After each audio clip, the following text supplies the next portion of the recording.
अब हृदय चित्त से शिव को रिझाओ। एक चावल का दाना पार्वती जब कोई शिवलिंग पर समर्पित करता है, शिव जी कहते हैं उस चावल के दाने को मैं जीवों के उद्धार के लिए दे देता हूं, जीवों के उद्धार के लिए। सुनो पार्वती, डब्बी में चावल का दाना कैसे आया? जब तुमने मुझे प्रणाम करा, तुम्हारे मस्तक पर चावल का दाना लग गया, डब्बी बंद करते समय वो चावल का दाना उसमें गिर गया और इन चींटियों को प्राप्त हो गया। क्या चिंता करना?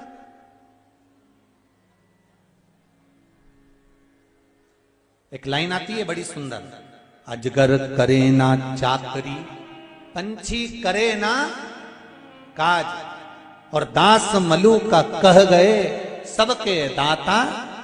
जम के तो बोलो राम। ये कहावत लोग कहते रहते हैं, ये कविते लोग कहते रहते हैं, उसका कारण क्या है? जिसको दास मलूक कहा गया वो केवल दास नहीं था, वो उसका नाम मलूक था। दो मित्र थे, एक मलूक और एक उसका मित्र। जो मित्र था वो मंदिर जाया करता था, भगवान का भजन करने जाता था, भगवान के पूजन करने जाता था, शिव मंदिर में रोज जल चढ़ाने जाता था, शंकर की आराधना करने जाता था, भगवान राम के मंदिर पहुंच जाता था। कई गांव में, हमारे भी गांव में, यहाँ देपालपुर में भी कई ऐसे होंगे, बेटमा में भी ऐसे होंगे, कई गांवों में लोग ऐसे होते हैं, हमारे सीहोर में भी कई लोग ऐसे हैं जिनका काम है रोज 5-10 मंदिर के अगर दर्शन निकल ले तब तक उनका पेट नहीं भरा है। तो अपने गांव में भी ऐसा होगा, 2-4 मंदिर तो जाता ही होगा। पर गुरु महाराज ने तो सारा झंझट ही मिटाई दिया, एक ही जगह पे सारा देवताओं के लाके धर दिया कि तुम्हें कहीं जाने की जरूरत नहीं है, एक ही जगह पर प्रणाम कर लो। 24 अवतार मंदिर में, यहाँ 11 रुद्र मंदिर में, जहां एक ही जगह पर। गुरु महाराज ने तुम्हारी अच्छी सोची कि कहीं नहीं भटकना अपना। मलुक का एक मित्र मंदिर जाता था तो मलुक उसको रोकता था, क्यों मंदिर जाता है? काम करा कर, कर्म करा कर, काम नहीं करेगा तो क्या भगवान खाने को दे देगा? ऐसे ज्ञान देने वाले ढेर सारे पड़े हैं साहब, ढेर सारे। रोज मिलेंगे तुमको क्या होता है पशुपति व्रत करने से। क्यों सियोर वाला महाराज के चक्कर में पड़ी हो? वो तो पगला है, उमें तो अक्ल ही नहीं है, उके कई कथा वाचना है।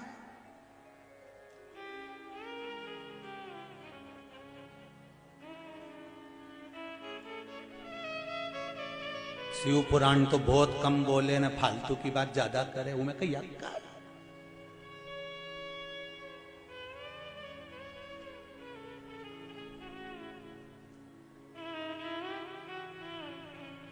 फालतू की बात के चक्कर में गीता प्रेस गोरखपुर से सारी पुराणों तो जाए कि नहीं जाए, पर शिव पुराण इतनी बिक रही है, इतनी बिक रही है कि गीता प्रेस गोरखपुर वाले भी कह रहे हैं कि क्या शिव पुराण जा रही है फालतू की बात के चक्कर में। एक बार बीच में बोल दिया था कि काली मिर्ची शंकर जी को चढ़ा, वो काली मिर्ची के चक्कर में इतनी गीता प्रेस गोरखपुर की शिव पुराण उठी, इतनी उठी कि लोगों ने पढ़ पढ़ के उसमें लगे रहे कि काली मिर्ची लिखी का, काली मिर्ची लिखी का, काली मिर्ची लिखी का, ढूंढते रहे। अरे जो बोल रहे हैं वो ढूंढो तो, इसी शिव पुराण में मिलेगी। और ये कोई शिव पुराण दूसरी नहीं है, ये गीता प्रेस गोरखपुर की यही शिव पुराण जो बाँच रहे हैं वो आपके पास होना चाहिए। उसका अध्ययन करो, निकालो तुम भी बेटा।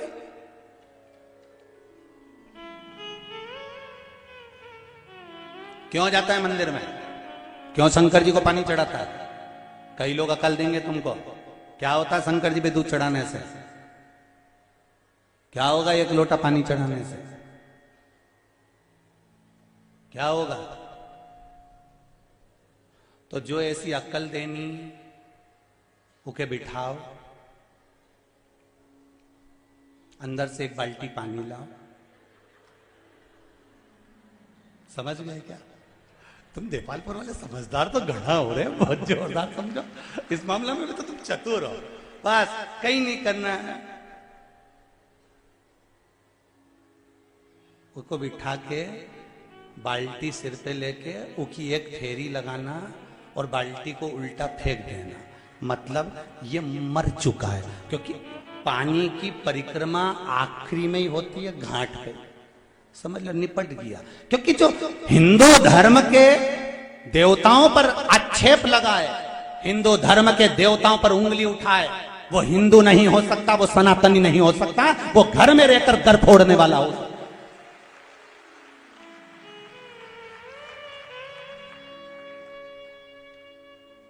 एक फिल्म बनी है द कश्मीर फाइल, पूरी फिल्म को अच्छे से देख लेना। दूसरों से नुकसान नहीं हुआ, ये फिल्म बता रही है कश्मीर की कि हमारे अपनों ने ही हमें डुबो दिया। ये कश्मीर फिल्म बता रही है। दूसरों की सामर्थ्यता नहीं हो सकती तुम पर उंगली उठाने की। कोई हमारा ही अपना घर फोड़ने वाला होगा जो मिल जाता है और पूरे घर में आग लगवा देता है। ऐसे बहुत मिलेंगे। शंकर जी पे दूध चढ़ाने से क्या होता है? शंकर जी पे पानी चढ़ाने से क्या होता है? काली मिर्ची क्यों चढ़ाना चाहिए? अपने को टांग खींचने के लिए आएंगे। इन्हीं को पहचानना, इन भेरुओं को, इन्हीं भेरुओं को पहचानना और फिर इन पे जोरदार सिंदूर मंगवा के चोला चढ़ाना है। दूसरी जगह नहीं, इनको पहचान। अरे हिंदू है तो हिंदुओं की शान मत जाने दे, राम लल्ला पे तू आंच मत। क्यों बिगड़े भाई? सनातनी धर्म में रह रहे हो, सनातन धर्म का पानी पी रहे हो, क्यों भटकना? क्यों भटकते? क्या होगा पानी चढ़ाने से? वो तो मलुक कर रहे हैं। मलुक दास बाद में बने। पहले अपने मित्र से कहते हैं शंकर जी के मंदिर क्यों जाता है, राम मंदिर क्यों जाता है, शिव मंदिर क्यों जाता है, भगवान के मंदिर क्यों जाता है? इतने में मित्र ने कहा मैं तो मंदिर जाऊंगा। अरे काम करो, मंदिर जाने से कुछ नहीं होगा, पानी चढ़ाने से कुछ नहीं होगा। तो मलुक कह रहे थे और मित्र कहता है मैं काम भी करता हूं। मैं ये नहीं कहता कि मैं काम नहीं करता, कर्म प्रधान है। काम करो, दिल से करो, पढ़ाई करो, दिल से करो, सत्कर्म करो, दिल से करो, पर उस पर विश्वास कर कर करना। मलुक ने कहा काम नहीं करेगा तो क्या तेरा भगवान खाने को दे देगा? मित्र ने कह दिया दे देगा। मलुक ने कहा मैं जंगल में जाके बैठ जाऊं तो तेरा भगवान दे देगा खाने के लिए? बिल्कुल दे देगा, जा बैठ। अब ऐसा अड़ी का कहीं का मिल जाए नहीं तो बैठ जा, बैठ। और गया मलुक। और अगर भगवान नहीं मिला तो क्या नहीं मिला तो मैं मंदिर जाना छोड़ दूंगा, और मिल गया तो मैं मंदिर जाना चालू कर दूंगा। जा। रोटी खिलाएगा भगवान? बिल्कुल खिलाएगा। कुछ नहीं करना पड़ेगा, बिल्कुल मत कर, तू तो बैठ। मलुक गया जंगल में, एक पेड़ के नीचे बैठ गया। उसको लगा कि पेड़ के नीचे तो कोई आके भिखारी को दान दे जाएगा तो खाना पड़ेगा। एक काम करता हूं, पेड़ के ऊपर चढ़ के बैठ जाता हूं। मलुक पेड़ के ऊपर चढ़ गया और मलुक पेड़ के ऊपर चढ़ के बैठा। इतने में एक किसान 4 रोटी, थोड़ा सा अचार, कांदा बांध के लाया था। रोटी उसने सोचा गाय को यहीं चराना है, रोटी कोई जानवर का जाएगा, इसलिए उसने पेड़ पे टांग दी। मलुक ने मन में सोचा गजब का भोलेनाथ है इसका, तो रोटी पेड़ पे दे दी, गजब। परंतु इसने मन में सोचा मेरा दोस्त कह रहा था कि तू तो कुछ काम ही मत कर, वो तो रोटी खिला के जाएगा, तो मैं काय को हाथ से उठाऊं और क्यों निकाल के खाऊं? मैं भी तो देखूं भगवान कैसे आके खिलाता। इतने में 4-5 डाकू घोड़े पे तड़क तड़क आ गए और डाकुओं ने सोचा हरा भरा पेड़ है, इसके नीचे विश्राम करते हैं। विश्राम करा। एक डाकू लेटा तो उसको रोटी दिखी। उसने कहा सरदार भगवान ने रोटी दी, जगदम्बा जी ने, माता जी ने रोटी दे दी, कालका महारानी ने, उतारो उतारो भूख लग रही। इसने रोटी उतारी। दूसरा बोला एक भी रोटी मत खाना, ऊपर पुलिस वाला बैठा है, ऊपर पुलिस वाला बैठा है। रोटी में जरूर नींद की गोली मिलाई होगी, रोटी में नींद की गोली मिलाई होगी, अपन खाएंगे सो जाएंगे, ये पकड़ के ले जाएगा। सरदार क्या करें? सरदार ने कहा अकेला उतारो नीचे इसको, और उसको नीचे उतारा। सरदार क्या करे? सरदार ने कहा बांध दो पेड़ से, उसको पेड़ से बांध दिया। सरदार क्या करें? सरदार बोले ये अपने को पागल समझता है कि नींद की गोली की रोटी हमें खिलाएगा? एक काम करो, ई की रोटी ई के ही खिलाओ। अब वो तो के नहीं खाऊंगा, सरदार नहीं खा रहा, सरदार के मार मार के खिलाओ, ने दो इधर से दो चा, ने दो इधर से दो चा, ने मुंडा में रोटी फंसाई दे, फिर मारे ने मुंडा में फिर रोटी ठूस दे, फिर मारे ने फिर ठूस है। और जितनी रोटी थी ना कांदा के साथ में, अचार के साथ ढोस ढोस के खिलाई। सरदार ने कहा इसको छोड़ दो, चलो। ये चले गए। ये शाम के घर गया, गांव के अंदर तो पूरा नीला पीला हो रहा था। इसका मित्र मंदिर से आ रहा था। उसने पूछा, क्यों रे, मेरा भोलेनाथ मिला था क्या? कि तेरा भोलेनाथ नहीं खाओ तो मारता भी था। गजब का गजब। वो मलुक मलुक नहीं रहा, मलुक दास हो गए, जिन्होंने लाइन लिख दी, अजगर करे ना चाकरी, पंछी करे ना काज, दास मलुका कह गए सबके दाता राम। नहीं करोगे तो भी खिलाएगा। ये शिव है, ये राम है, ये कृष्ण है, ये मेरा परमात्मा है। जन्म उसने दिया है, मृत्यु वो देगा। पेट उसने दिया है, भर वो देगा। तुम काय का टेंशन लेके बैठे हो? काय की चिंता तुमको बेमतलब?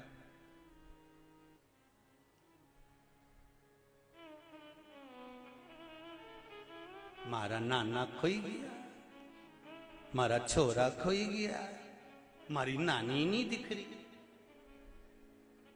मारी नानी ना जाने कहां चले गए, मारी छोरी नहीं दिख रही। अरे इसको देखने आई थी कि नाना नानी देखने आई थी? लाई काय कन के तोक के, एक के नाना के इनंग से लिए, नानी के इनंग से लिए। अब दोनों 5 मिनट कथा नहीं सुनने दे। नानी दादी दे, दादी दे। इतना बड़ा बैग लाई थी बेचारी, टॉफी भर के लाई, बिस्कुट भर के लाई, पानी की बोतल लाई। कथा तो चालू नहीं उतने पहले ये दोनों छोरा छोरी सब निपटे ही गया। अब क्या, दादी दादी दादी के छोड़ बैठा। और दादी भी इंतजार करे जैसे महाराज भजन गाना चालू करें, मन शिव रखो, मन शिव रखो रे, छोड़ दो कपट मन। अब बेचारी कई करे और लिया, मारी नानी नहीं दिख रही ना, नाना नहीं दिख रही ना, छोरी नहीं दिखे ना, छोरा नहीं दिखे। जिसको देखनी है वो तो दिखे।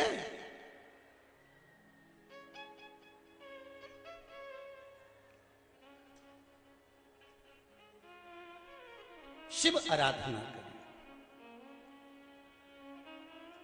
जब कई लोग कहते हैं गुरुजी बेटी की विदाई में सबसे ज्यादा मां रोती है, पर शिव महापुराण की कथा कहती है कि बेटी की विदाई में सबसे ज्यादा पिता रोता है। कौन रोता है? पिता।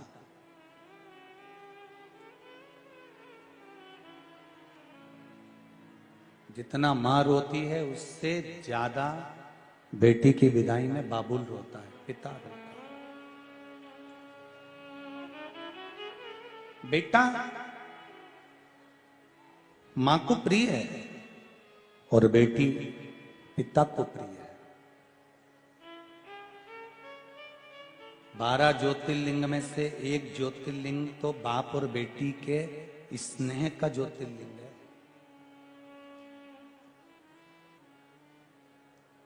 कौन सा ज्योतिर्लिंग है जो बाप और बेटी के अटूट प्रेम को दर्शाता है?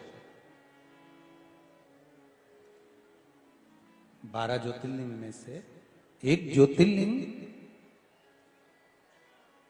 बाप और बेटी के अटूट प्रेम को दर्शाता है, और वो ज्योतिर्लिंग है सोमनाथ। कौन सा ज्योतिर्लिंग है? सोमनाथ। सोमनाथ जी का जो ज्योतिर्लिंग का वर्णन किया है, चंद्रमा पर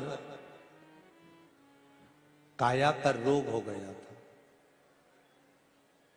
एक बाप ने, एक पिता ने अपनी बेटी को बहुत समझाया था। एक पिता ने अपनी बेटी को भी समझाया और एक पिता ने अपने दामाद को भी समझाया। शायद ये नहीं चल रहा, बंद हुआ है ये। एक पिता अपनी बेटी को भी समझा रहे हैं और अपने दामाद को भी समझा रहे हैं। बेटी को भी समझाने का प्रयास कर रहे हैं और दामाद को भी समझाने का प्रयास कर रहे हैं। दोनों। एक बार चंद्रदेव को समझा कर कह दिया, चंद्रदेव तुम्हारा स्नेह सारी बेटियां जितनी तुमको बिहाई गई हैं, जो कन्याएं तुमको दी गई हैं, 60 कन्याओं का विवाह जो तुम्हारे साथ में वर्णित किया गया है,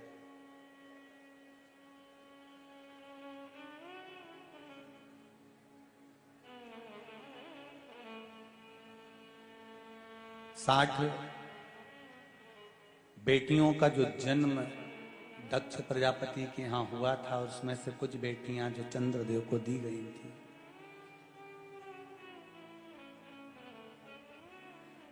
खूब समझाया पिता ने।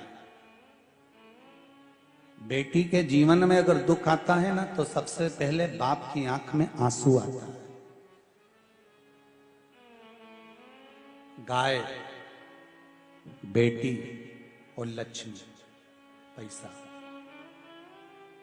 50 जगह पर जब दो तो 50 बार विचार करना कि देना चाहिए कि नहीं देना चाहिए, किसको दे रहे हो वो भी सोचो।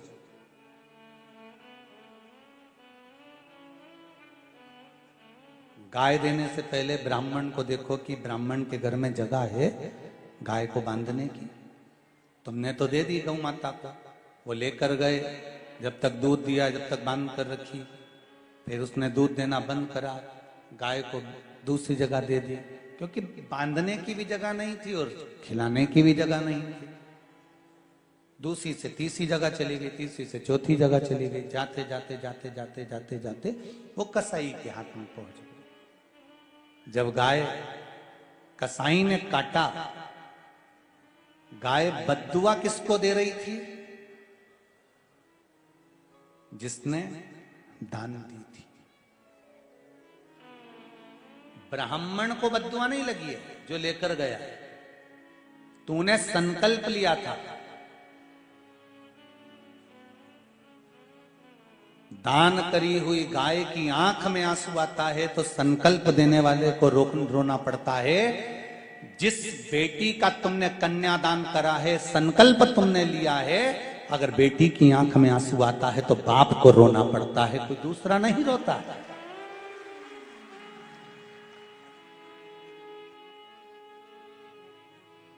कोई दूसरा नहीं रोएगा।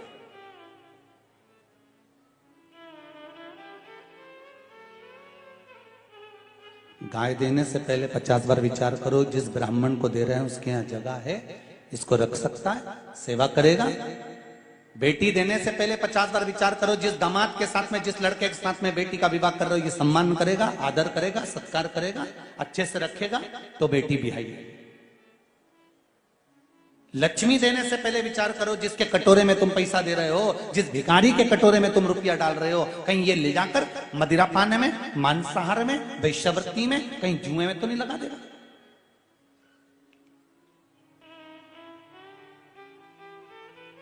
गाय, बेटी और लक्ष्मी 50 बार विचार कर देना चाहिए। ऐसे ही मत दे देना किसी भिखारी के कटोरे में अगर पैसा डालो तो पहले विचार कर डालो, क्या ये इसका उपयोग सही जगह कर रहा है। बेटी को देने से पहले विचार करना, क्या ये सही जगह पर जा रही है।